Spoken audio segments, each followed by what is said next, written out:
प्रदेश प्रवक्ता श्री नवबंधु भट्टाचार्य महोदय आजकेर सांबादिक सम्मेलने विस्तारित तथ्य तुले धरबेन प्रदेश प्रवक्ता श्री नवबंधु भट्टाचार्य महोदय। आमी ओनाके अनुरोध करछि आजकेर सांबादिक सम्मेलने विस्तारित तथ्य आपनादेर सामने तुले धरार जन्य। नमस्कार सांबादिक बंधुरा,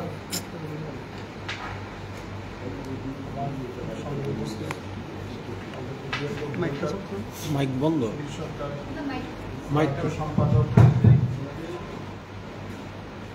राज्य साधारण सम्पादक प्रथम যুব মোর্চার মাননীয় সভাপতি আমরা গত বেশ কিছুদিন ধরে লক্ষ্য করছি যারা বিরোধী দল তাদের যে বক্তব্য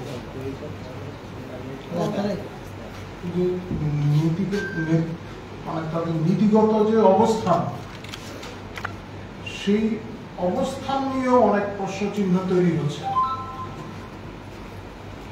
আগে তারা যখন সরকারে ছিলেন তখন তাদের বিভিন্ন কার্যকলাপে তাদের যে ভূমিকা ছিল, তাদের দলের যে ভূমিকা ছিল সরকারি কর্মকাণ্ড নিয়ে, আজকের দিনে তার থেকে তারা অনেকটা দূর সরে এসছে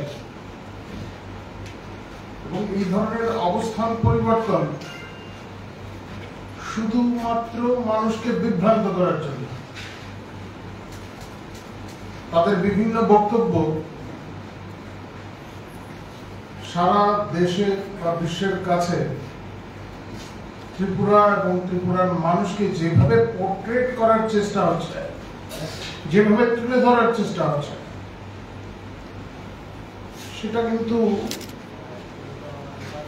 যথেষ্ট গুরুত্বপূর্ণ বিষয় এবং তাদের যে রাজনৈতিক অবস্থান তা নিয়ে অনেক প্রশ্ন রাজ্যের মানুষের সাথে, রাজ্যের উন্নয়নের সাথে এই সমস্ত প্রশ্নগুলি উঠছে। তাদের বক্তব্যগুলি যথেষ্ট স্পষ্টকাতর এবং এই রাজ্যে তারা একটা অস্থিরতার বাতাবরণ তৈরি করতে চায়, জল ঘোলা করতে চাইছে, মানুষকে বিভ্রান্ত করছে। সরকারের যে অবস্থান, সরকার যেভাবে কাজ করছে, উন্নয়নের যে প্রক্রিয়া চলছে, তাতে যাতে ব্যাঘাত ঘটানো যায় তার চেষ্টাটা কিন্তু তারা করছে। তারা জনস্বার্থে অন্তত রাজনীতিটা করছেন না। তারা বুঝতে পারছেন জনগণ তাদের থেকে সরে গেছে, জনগণ তাদের সঙ্গে নেই। গণতান্ত্রিক প্রক্রিয়া তারা অনেকটা পিছিয়ে গেছে। কোনোভাবেই তারা নিয়ন্ত্রণ কায়েম করতে পারছেন না। অতীতে যেভাবে জনগণের উপর নিয়ন্ত্রণ কায়েম করে রাখতেন, তারা বুঝতে পারছে সেই নিয়ন্ত্রণ কায়েমের চেষ্টা আজকের দিনে আর সফল হবে না। মানুষ প্রকৃত অর্থেই গণতন্ত্রের স্বাদ পেয়েছে, ফলে যে কোনো বিষয়ে তারা মুখ খুলতে পারছে, যেটা বাম জামানায় হতো না। বিভিন্ন বিষয় তারা তুলছে।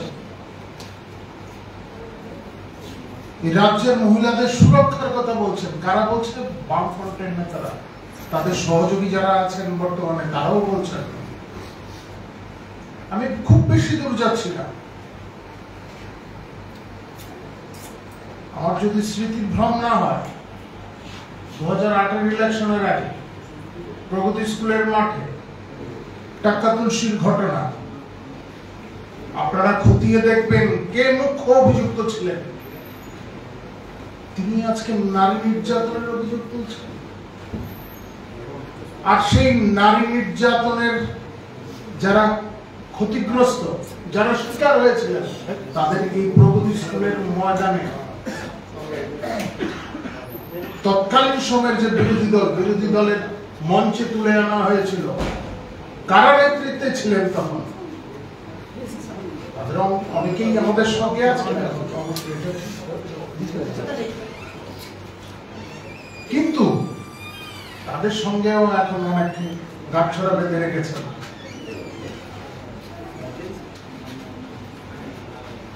আমি তাদের প্রশ্ন করতে চাই,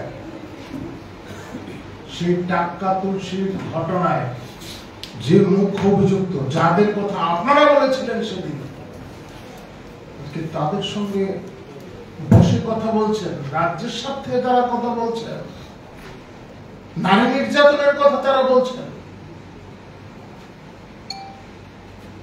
এ রাজ্যের মানুষ ভুলে যায়নি, সাংবাদিকরা ভুলে যাননি। টাক্কা তুলসীর ঘটনায় কে প্রধান অভিযুক্ত ছিলেন, কার বিরুদ্ধে আঙুল উঠেছিল?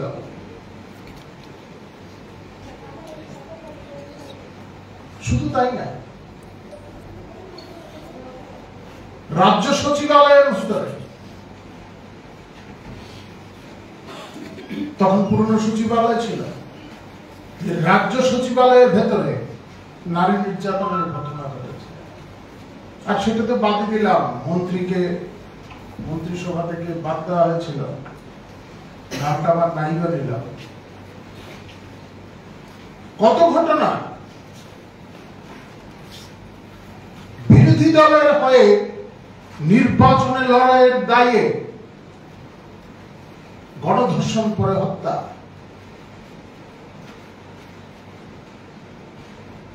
শুধু আমার কথা না, বিধানসভার ভেতরে বাইরে বহুবার আলোচনা হয়েছে এ নিয়ে, এবং তথ্য বিধানসভার ভেতরে দেখানো হয়েছে। তৎকালীন সময়ে নারী নির্যাতনে ত্রিপুরার স্থান প্রথম ছিল। এবং যাদের সঙ্গে মিতালি, তারা এই কথাগুলি তখন বলতেন।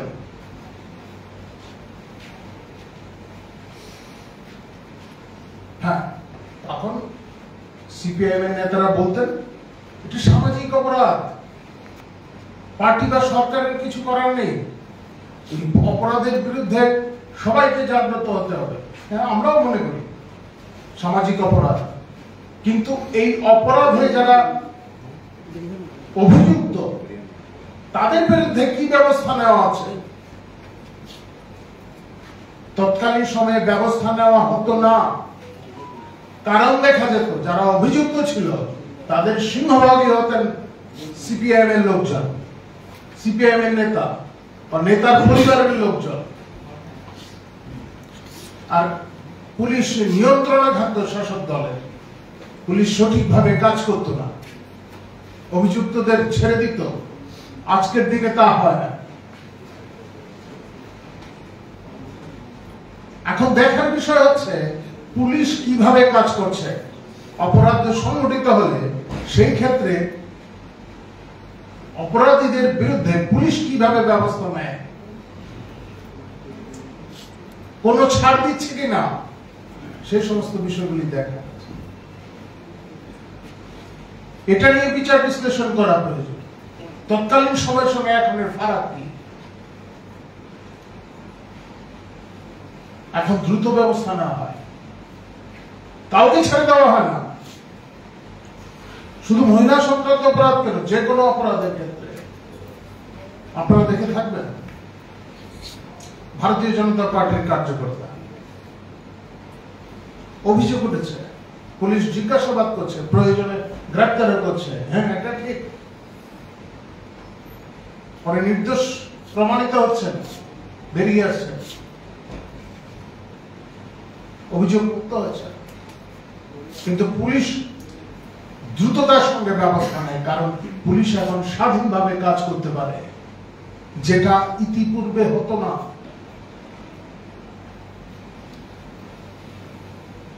যারা প্রবীণ সাংবাদিকরা এখানে আছেন তারা মনে থাকবে, বিধানসভায় দাঁড়িয়ে তৎকালীন মুখ্যমন্ত্রী বলছিলেন প্রশাসনের লোকদের উপর রাশ টেনে ধরতে হবে। আমাদের কোন নেতা এই ধরনের কথা বলেন না,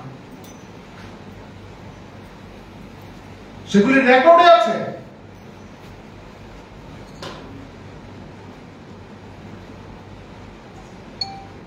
আর পরবর্তী সময়ে বিরোধী দলের দায়িত্ব নেওয়ার পরে আপনারা দেখেছেন বিভিন্ন সময় কাদের সঙ্গে কিভাবে কথাবার্তা, এর আগের কথাগুলি তো বাদই দিলাম। ক্ষমতাচ্যুত হওয়ার পরেও তাদের বিভিন্ন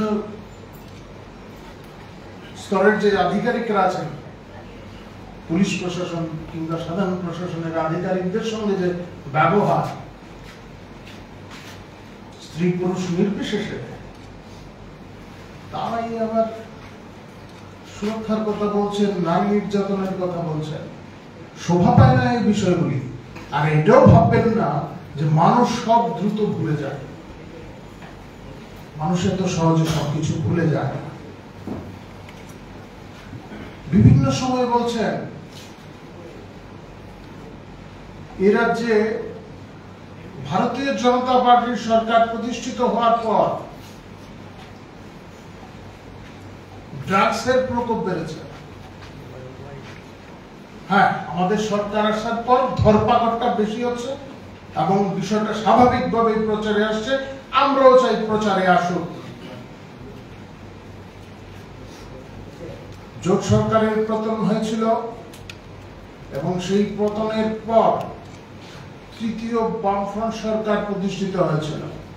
যে শুধু স্মরণ করিয়ে দেওয়ার জন্য বলছি, 93 সনের পত্রিকা, সেই পত্রিকায় লেখা আছে, একটা খবর বেরিয়েছে, 50 লক্ষ টাকার হিরোইন ও ব্রাউন সুগার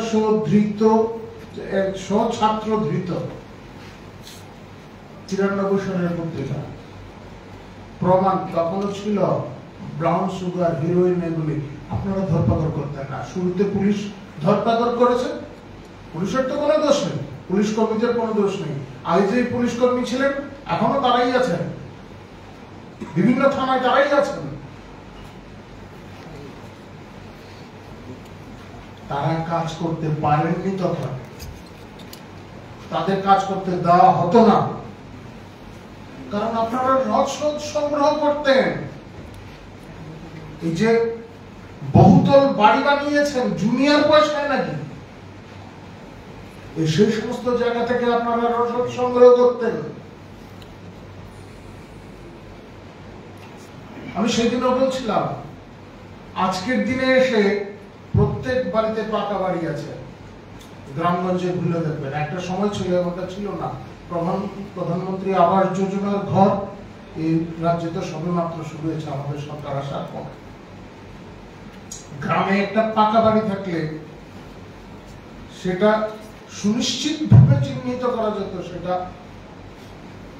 সিপিএম এর পার্টি অফিস। এইসব থেকে আপনারা রসদ সংগ্রহ করতেন। আজকে বিপাকে পড়েছেন আপনারা।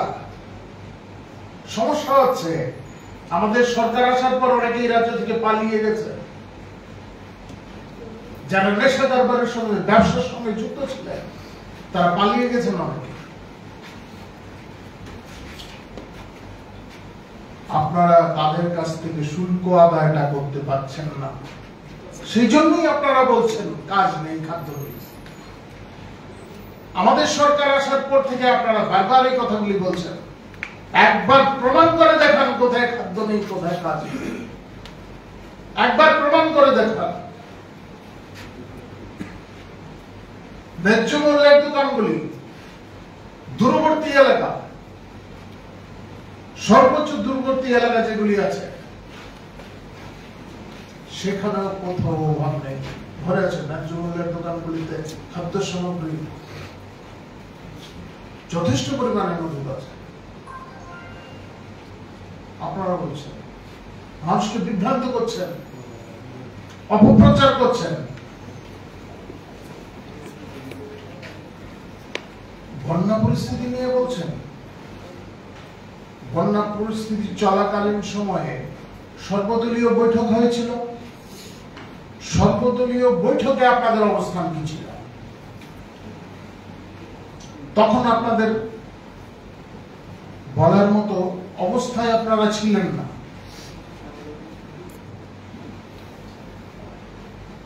কারণ আপনারা তো জানেনই সেখানে ক্ষতিগ্রস্ত এলাকাগুলিতে যাওয়ার আপনারা ইচ্ছা শক্তিটাও আপনাদের ছিল না। মানুষের সঙ্গে গিয়ে দাঁড়ানো। এ রাজ্যে শুধু সরকার নয়, ভারতীয় জনতা পার্টির প্রত্যেকটা কার্যকর্তা তাদের সাধ্য মতো বিভিন্ন এলাকায়, ক্ষতিগ্রস্ত এলাকাগুলিতে ছুটে গেছেন, ক্ষতিগ্রস্ত মানুষের সঙ্গে গিয়ে বিভিন্নভাবে তাদের সহায়তা করার চেষ্টা করেছেন। এটা আমরা গর্ব করে বলি না, আমরা এটা বলছি, এটা আমাদের নৈতিক দায়িত্ব, এটা আমাদের গর্ব নয়, এটা আমাদের নৈতিক দায়িত্ব। মানুষের সঙ্গে থাকা সেটা আমাদের নৈতিক দায়িত্ব। সেক্ষেত্রে বিরোধী দলের ভূমিকা কি ছিল? এখন এসে আপনারা বলছেন বন্যা পরিস্থিতি, ক্ষতিগ্রস্ত মানুষকে, অভূতপূর্ব বন্যা পরিস্থিতি, এই পরিস্থিতিতে রাজ্য সরকার যেভাবে ব্যবস্থা নিয়েছে, কোথাও মানুষের কোনো অভিযোগ নেই। সাধারণ মানুষ যারা ক্ষতিগ্রস্ত হয়েছেন তাদের সরকারের বিরুদ্ধে কোনো বক্তব্য নেই। আপনারা সুশ্রী দেওয়ার চেষ্টা করছেন নানাভাবে, প্রত্যক্ষ এবং পরোক্ষভাবে আপনারা এই চেষ্টাগুলি করছেন। আপনারা জানেন মানুষ আপনাদের কাছ থেকে অনেকটা দূরে সরে গেছে, ফলে আপনারা এখন সেই ধরনের চক্রান্ত করছেন। আপনারা সেই চক্রান্ত করে লাভ হবে না।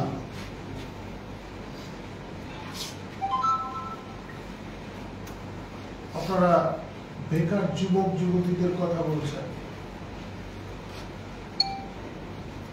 এখানে সাংবাদিকরা আছেন। 18 সরকার আসার আগে যে এমপ্লয়মেন্ট এক্সচেঞ্জ, এখানে দপ্তরটা আছে কাছাকাছি, সেখানে বেকার যুবকদের সংখ্যা ছিল। এখন সংখ্যা কত আছে একবার গিয়ে খতিয়ে দেখবেন। সরকারি চাকরি দেওয়ার প্রক্রিয়া বন্ধ হয়নি, নিরন্তর প্রক্রিয়া সেটা চলছে। যখন যেখানে শূন্য পদ তৈরি হচ্ছে সেখানে নিয়োগ করা হচ্ছে, প্রয়োজনের খাতিরে, জনস্বার্থে নতুন করে পদ সৃষ্টি করা হচ্ছে। নিয়ম অনুযায়ী নিয়োগ হবে। আগে শুধু শাসক দলের লোকেরা নিযুক্তি পেত, এবার তা হয় না। আমি সেদিনও বলেছি, বামফ্রন্টের বিধায়ক চাকরি পেয়ে গেছেন, আর কি প্রমাণ থাকতে পারে?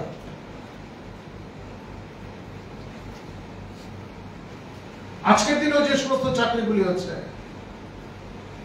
কোথাও স্বজন পোষণের একটা অভিযোগ তুলতে পারবেন না কেউ।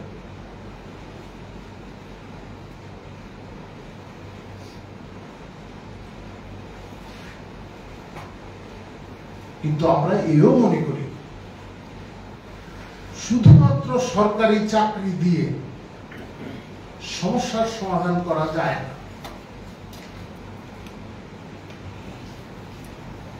এবং সেই জন্য আমাদের যুব মোর্চার যারা কার্যকর্তারা আছেন তারা বিভিন্ন এলাকায় ঘুরে মানসিকতার পরিবর্তন ঘটান, উদ্যোগী হবার প্রেরণা যোগান যুবক যুবতীদের মধ্যে। ফলে এই রাজ্যে ব্যাপক পরিবর্তন হয়েছে।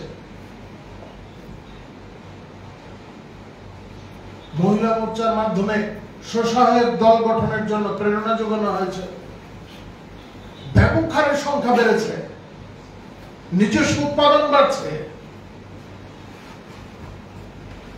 এই রাজ্যের ছেলেমেয়েরা যারা বহিরাজ্যে চাকরি করতেন, মোটা অঙ্কের বেতনে চাকরি করতেন, তারা এই রাজ্যে ফিরে এসেছেন। তারা নিজস্ব উদ্যোগ প্রতিষ্ঠা করেছেন এই রাজ্যে, সুফল আসছে। একটা সময় ছিল যখন এই রাজ্যের যুবক যুবতীরা পাশ করা শিক্ষিত বেকার যুবক যুবতীরা তারা শুধু সরকারি চাকরির কথা ভাবতেন, এখন তা ভাবেন না। এখন তারা স্বনির্ভর হওয়ার কোথাও বিবেচনা করেন। এই সমাজে যে এই ধরনের ইতিবাচক পরিবর্তন, সেটা হচ্ছে আমরা যে সমাজ পরিবর্তনের ডাক দিয়েছি তার প্রভাব তার ইতিবাচক প্রভাব হচ্ছে এটা।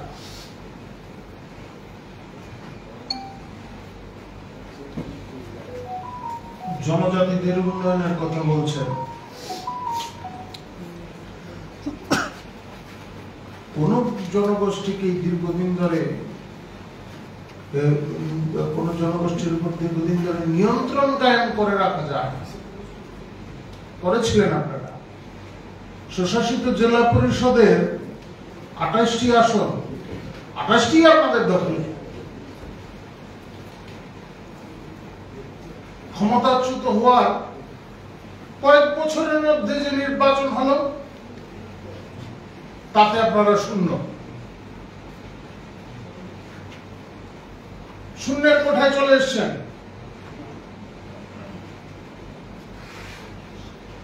জনজাতি উন্নয়নের কথা বলছেন, আপনাদের তো দেখাই পাওয়া যায় না জনজাতি অধ্যুষিত এলাকাতে মানুষ, কারণ জনজাতি অংশের মানুষ বুঝে গেছে, বোকা বানিয়েছেন আপনারা এতদিন।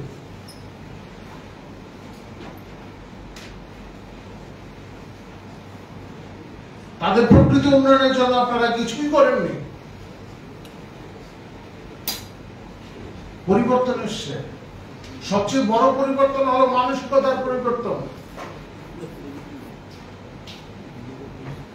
জনজাতি অংশের মানুষ, গ্রামের মানুষ, দূরবর্তী এলাকার মানুষ, তারা বুঝতে পেরেছে তাদের অধিকার আছে, তারা তাদের অধিকার সম্পর্কে সচেতন হয়েছে, ফলে পরিবর্তন এসছে।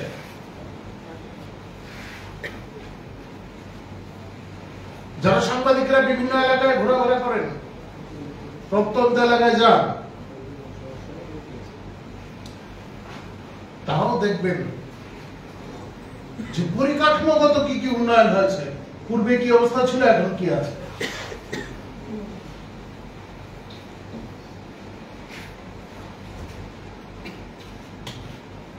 স্বাস্থ্য পরিষেবা নিয়ে কথা বলছেন।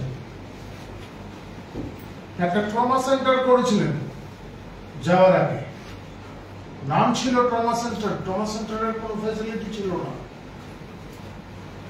ট্রমা সেন্টার হওয়ার জন্য যা যা দরকার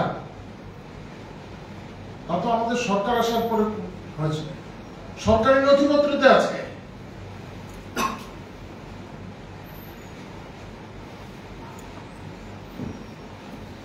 শুধু ইট বালি পাথর দিয়ে ট্রমা সেন্টার হয় না, তাদের জিজ্ঞাসা করে দেখবেন বিশেষজ্ঞ চিকিৎসক কতজন ছিলেন আজকের দিনে। সুপার স্পেশালিটি, আমাদের বিভিন্ন ক্ষেত্রে চিকিৎসকরা আছেন। এই রাজ্যের যারা চিকিৎসক, যারা বহির রাজ্য ছিলেন, এই রাজ্যে আসতেন না, তারা এসছেন, ফিরে এসছেন এই রাজ্যে, পরিষেবা দিচ্ছেন।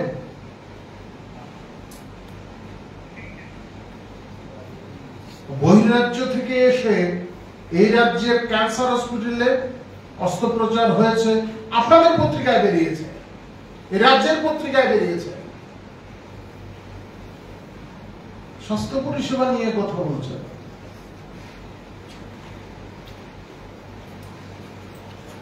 আগে কতজন লোক বাইরে যেত চিকিৎসার জন্য, সামান্য কিছু ঘটলেই বাইরে যেতে হতো, রাজ্যের বাইরে যেতে হতো। আজকের দিনে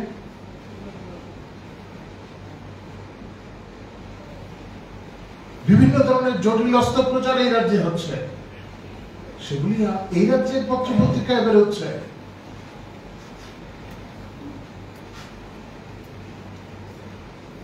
শুধু নীতিগত অবস্থানটা পরিবর্তন হয়েছে।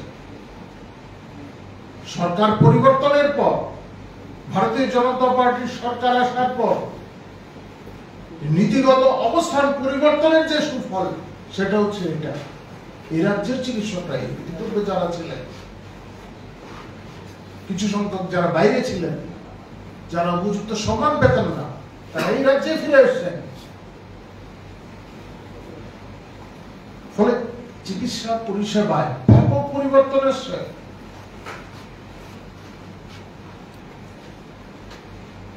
আইন শৃঙ্খলার কথা আমি আগেই বলেছি। এই রাজ্যের আইন শৃঙ্খলা সম্পর্কে আর কত বলব।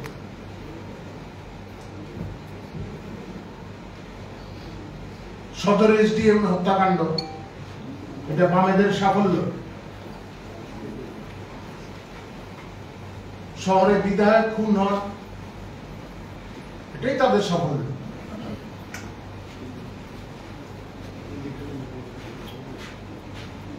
আরো আগে যায় 98 সনে আদালত চত্বরে নজিরবিহীন ঘটনা, নিজ কক্ষে জেলা জজ নিগৃহীত, 12 নেতা জেল হাজতে।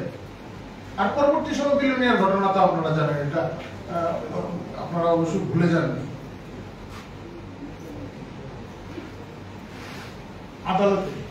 আদালতের ঘটনা,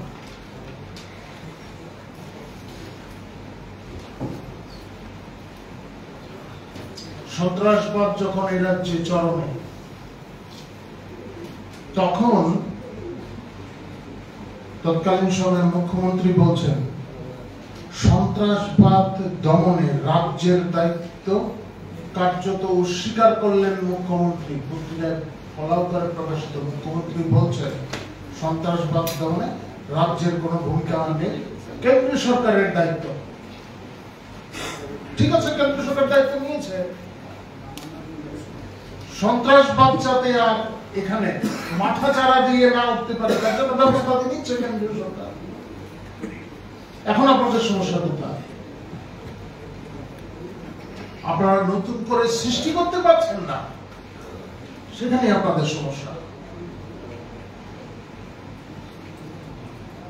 এটাও 98 সনের ঘটনা, তৎকালীন মুখ্যমন্ত্রী এই কথা বলেছেন।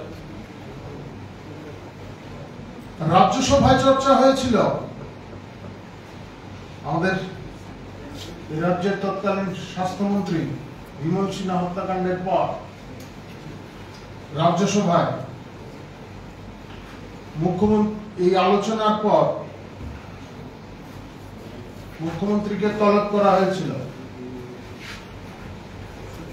খবরের কাগজটা পর তুলে দেখে নেবেন আপনারা, আছে। তখনকার মুখ্যমন্ত্রীর অবস্থানটা কি ছিল? যাই হোক, আমরা দায় এড়াই না। আইন শৃঙ্খলা পরিস্থিতি তো এখন অনেক আধুনিক ব্যবস্থা দিয়ে এসছে, যাতে কোথাও কোনো ঘটনা ঘটলে দ্রুত ব্যবস্থা নেওয়া যায়। যারা অপরাধ সংগঠিত করছে তাদের বিরুদ্ধে ব্যবস্থা নেওয়ার জন্য আধুনিক অনেক ব্যবস্থা দিয়ে এসছে। আমাদের সদিচ্ছাও আছে এবং তার ফলও আপনারা দেখতে পাচ্ছেন।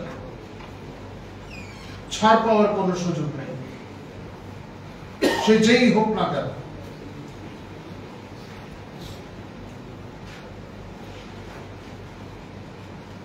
আমরা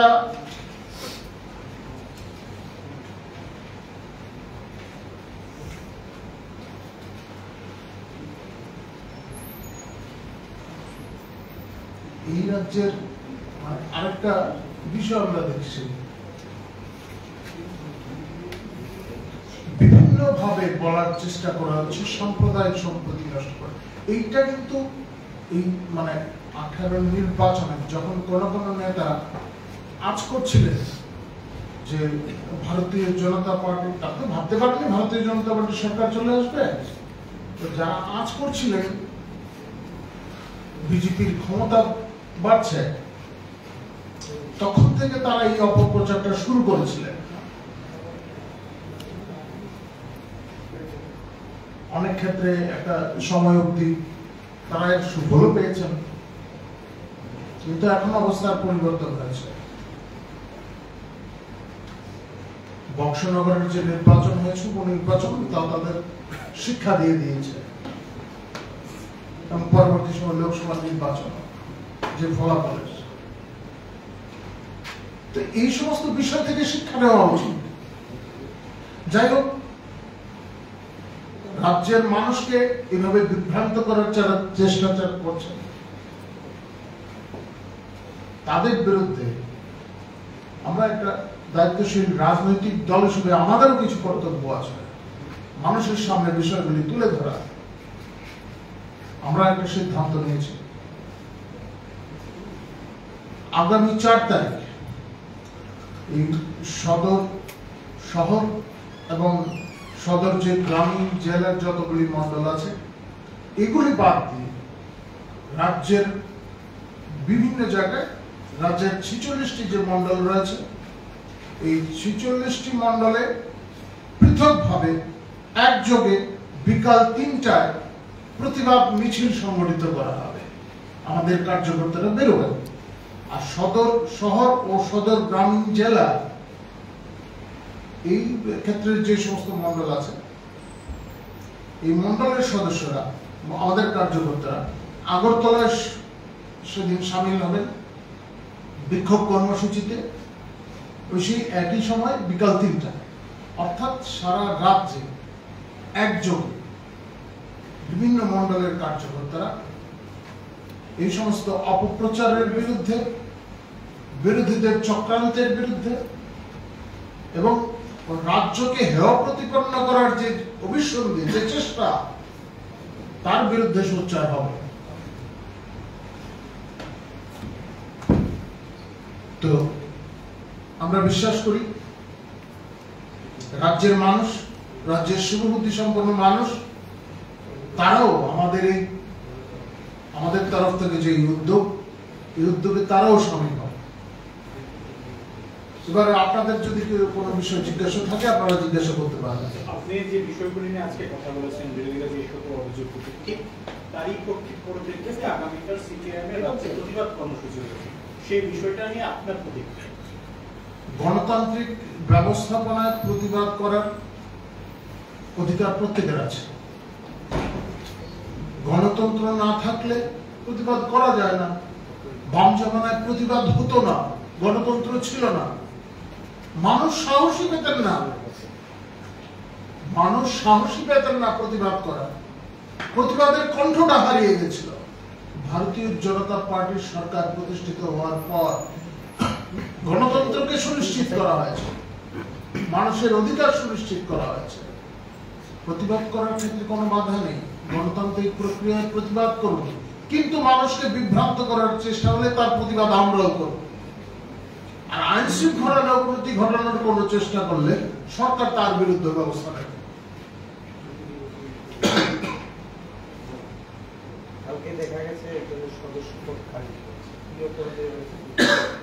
সে সম্পর্কে বিষয় জান, দল বিরোধী কার্যকলাপের পরিপ্রেক্ষিতে আমাদের পার্টির নেতৃত্ব সিদ্ধান্ত নিয়েছে। এই সিদ্ধান্ত অনুযায়ী আমাদের যে মিডিয়া ইনচার্জ বিবৃতি দিয়েছেন, ওনার বিবৃতি প্রকাশিত হয়েছে। দল বিরোধী কার্যকলাপের অভিযোগ আছে, সেই অনুযায়ী ওনাকে আগে যেহেতু কারণ দর্শানোর নোটিশ দেওয়া আছে, উনি তার জবাব দিয়েছেন। সেই জবাবে আমাদের নেতৃত্ব সন্তুষ্ট হতে পারেননি।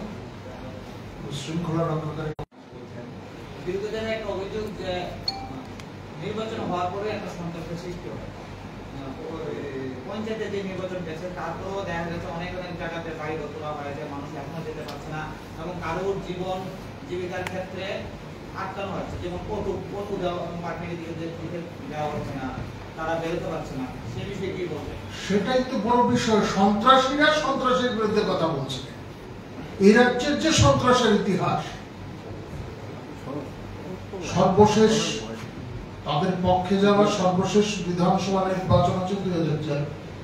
সেই 13 নির্বাচন যারা এখানে সাংবাদিকরা যারা কভার করেছে, এই আগরতলা শহরের আশপাশে যে সমস্ত বিধানসভা কেন্দ্রে বিরোধীরা জয়ী হতে পারেননি, তাদের কি অবস্থা হয়েছিল, বটতলায় কি হয়েছিল সেদিন 13 বিধানসভা নির্বাচনের ফলাফল যেদিন বেরিয়েছে। সন্ত্রাস তাদের মতাদর্শগত অবস্থান সন্ত্রাস, তারা বলছেন সন্ত্রাসের কথা। এমন কোন নির্বাচন বাদ যেত না যার পরে সন্ত্রাস হতো না। ভারতীয় জনতা পার্টির সরকার আসার পর এর মধ্যে পরিবর্তন এসেছে।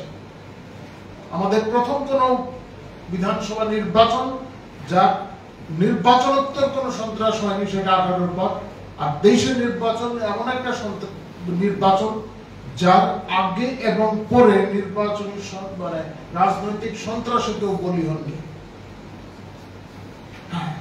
এটা ঠিক যে অপসংস্কৃতি তারা তৈরি করেছেন, সন্ত্রাসের সংস্কৃতি, তা আমরা এখনো নির্মূল করতে পারিনি।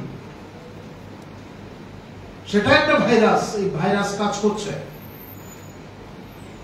এই সমাজ মুক্ত হতে পারেনি তার থেকে, আমরা সেই জন্য চেষ্টা করছি, নিরন্তর চেষ্টা আমাদের তার থেকে আছে। সেই সমাজ পরিবর্তনের কথা আমরা সেই জন্যই বলি। আমরা সফল হয়ে গেছি এই কথা আমরা বলি না, কিন্তু আমাদের চেষ্টা জারি আছে।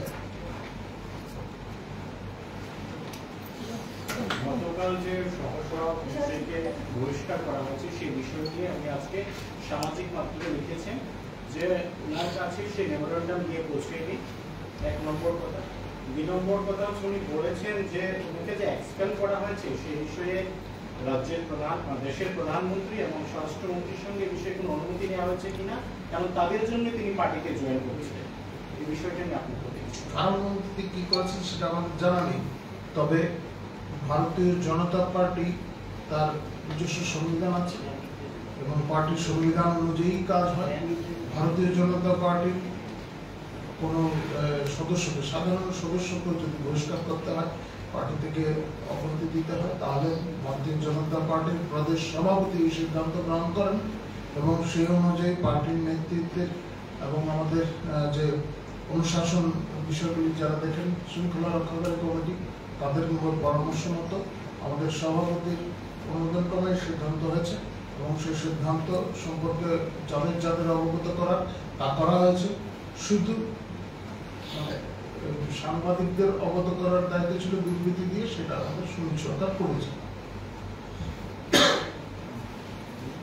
Thank you. নমস্কার, ধন্যবাদ।